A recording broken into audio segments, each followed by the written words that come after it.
For steps to spot fake news, we have founder and chairman of Mafindo, also known as Turn Back Hoax, Septiaji Eko Nugroho, with us today. Turn Back Hoax is active in educating the public and fostering literacy against hoaxes and healthy social media consumption. All right, good afternoon, Septiaji. How are you today? Good afternoon. I'm good. Thank you. And how are you? Very good. We're great, also, yeah. thank you for asking. Now, first of all, what do you think about the phenomenon of hoaxes, fake news, or hate speech here in Indonesia, especially on social media? Well, yeah, actually, hoax or disinformation is still prevalent in Indonesian social media. So we have a big number of hoax data since 2017, while hoax is phenomenon long known before the dawn of the internet. But social media technologies make hoax spread faster and wider. So it creates confusion, sometimes mass confusions on health issues during pandemic and political issues during political years, and it can cause big problem for the country. Right, Septiaji.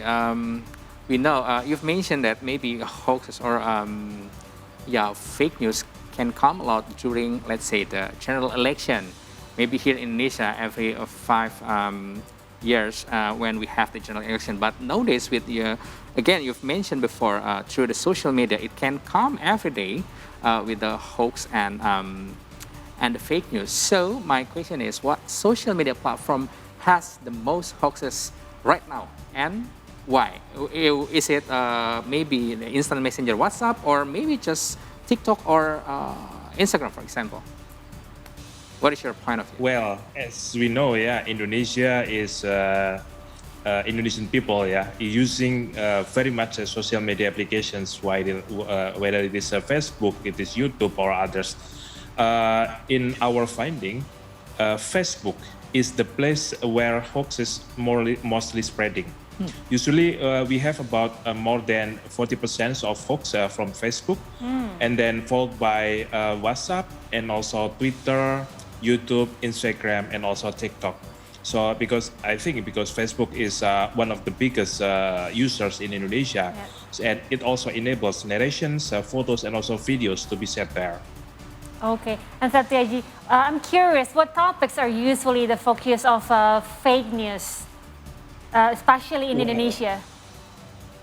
Well, it depends on the national or regional situations, but during normal time, or when there is a kind of elections here, political hoaxes are always dominant. It can reach as high as 60% of total hoaxes. But during the COVID-19 pandemic, health-related hoaxes are very dominant. And if we had a disaster, usually also disaster-related hoaxes are also increasing. And also when at the moment we still have to face the hoax on financial issues, just like people that say that you got a gift and you get a voucher from McDonald's, something like that. So basically those are kind of misinformation topics that we usually face every day. All right. Maybe for us journalists, or for you, which is an expert in this, it might be easy for us to differentiate between fake news, hoaxes, or real news. Now, can you please tell us the characteristics of fake news? Well, usually fake news, or we call hoaxes, usually target our emotions. Our emotion first, because we now live in the so-called post-truth era. So people tend to believe much more to something that's related to emotions and also personal belief rather than factual informations. So usually the misinformations will consist of like a picture with sad title and also some title that creates our emotions that would like to make us very angry to somebody or to some organization or something like that. So the first one, usually we have to be very careful about any content coming from social media especially, and also from chat apps that would like to manipulate our emotions, because this is the way usually the misinformation works. And of course, the second one, usually the misinformation is going to use manipulations of pictures like videos, and also they try to combine maybe very old photos and the recent news, so that people will think that this is actually now. But if we search thoroughly, we can understand, like just we already saw using Google reverse search image, we can see that actually the image could be coming from 3 years before. So those are things that we would like to ask people to be careful. They have to be very critical about informations, and usually misinformation is also trying to use or try to imitate the credible websites. Just like, for example, Indonesian people like to read kompas.com or detik.com. So they try to use the screenshot from the Detik, but the title is manipulated. So maybe those are some kind of examples how the misinformation is formed. Yeah. Interesting. Well, we'll try to get more, get better when we do the combat versus the hoax. The hoax speaker getting getting to another level, for this. So, Septiaji, it's more interesting, this topic when we discuss about it. I mean, let's take to the study case on Instagram. So, for example, an account with large followers can spread hoaxes or fake news easily. You've mentioned before, fake news commonly will related to the political news, but actually when we are on Instagram and with the phenomena of flexing, for example, in my opinion, it could be some of disinformation as well, because they on purpose make the content, and then it result with the fake news actually related to that. What is your opinion about this?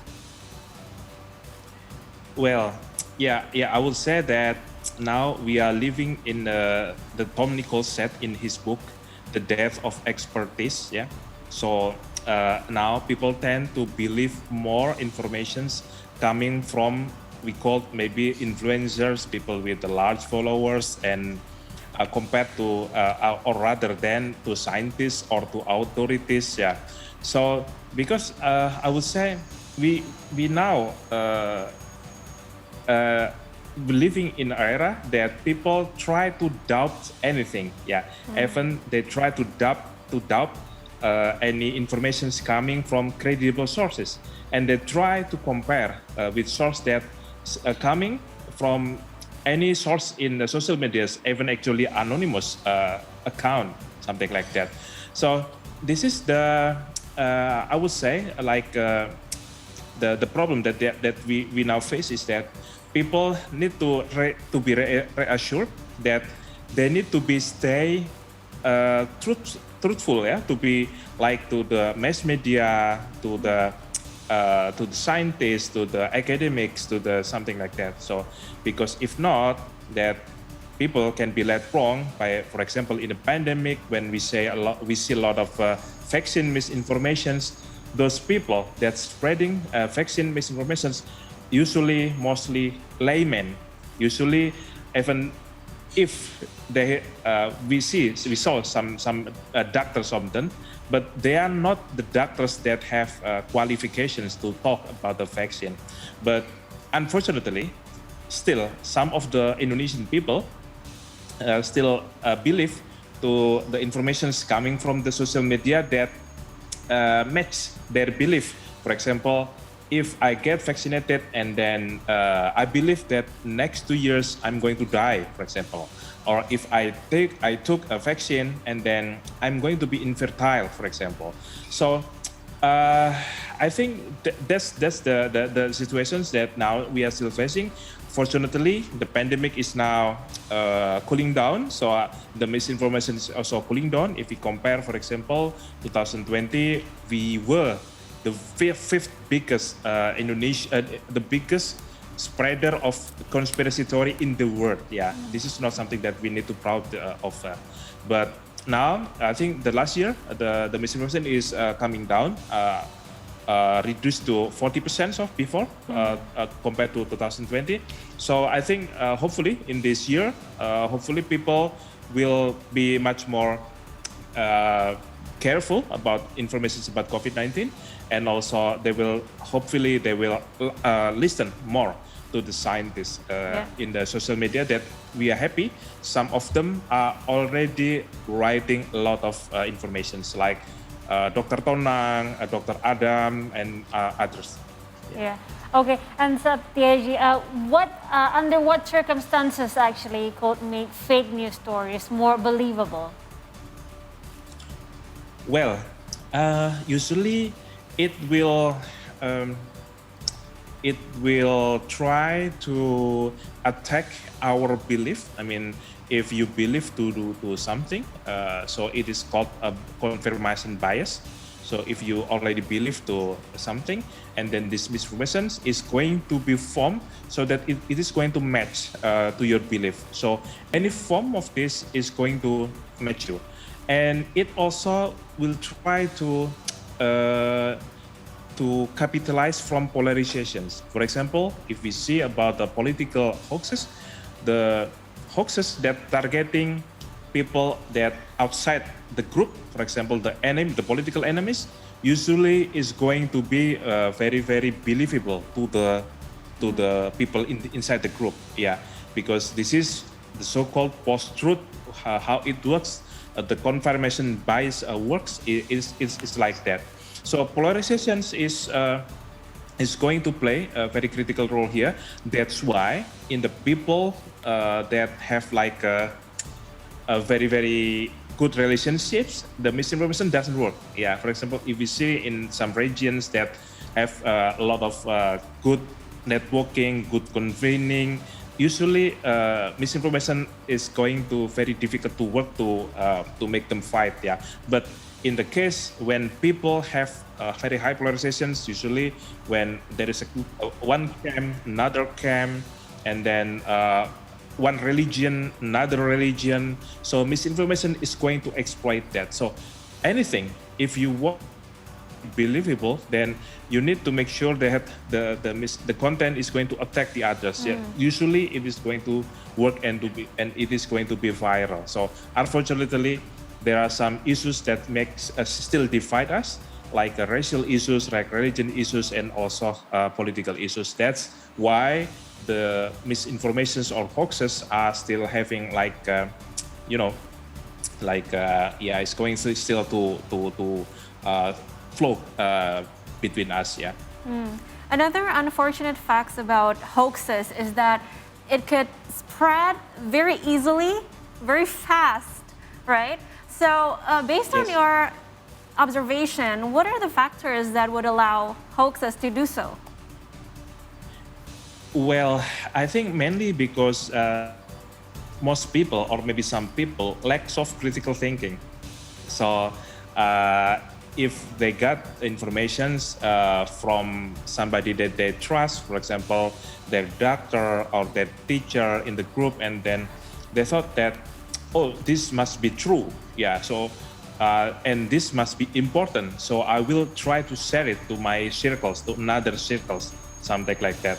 So I think most of the misinformation spread by people, the people itself doesn't realize the motive behind misinformations. Most of the people that's spreading it, they actually don't benefit at all. Yeah, compared to the people that actually behind the misinformations that create a hoax. Usually, they sometimes they got quite good US dollars from creating hoaxes. But the people usually even they actually spreading it in a very good faith, because they, for example, when we talk about health misinformations, most people that's spreading it actually want to give some helps to their relatives, to their friends. For example, a family got COVID-19, and then, hey, if you want to get better quickly, and then please try this remedy. I got it from the internet, so I hope that it can get work to you. and sometimes he doesn't understand that actually this kind of remedy could hurt much more, yeah, to the people, because he didn't fact check it first, yeah. So I think the critical thinking, and also sometimes people read only the title and not try to understand the bigger context. And I think one of the biggest problem is actually we read our informations wrong in the digital era. So we see that when we live in the past, before the digital, we read the books using vertical reading, yeah. Vertical reading. We read from paragraph to another paragraph. So this is called vertical reading. But it is going to be very, very difficult to use those vertical reading when we read information from digital spaces. Oh, yeah. So like Stanford University, they already created curriculum how to teach us to read lateral. So lateral reading. It means that when we read something in online media, we have actually to compare to other informations before we can make a conclusions about that. So, so that's the whole problem, I think. Okay, thank you so much, Septiaji Eko Nugroho, the founder and chairman of the Mafindo, also known as a Turn Back Hoax. Thank you for joining us right here on the Trial Nation C today. Wow, Thank you we very learned much. a lot. Yes. Yes. Thank you, Septiaji.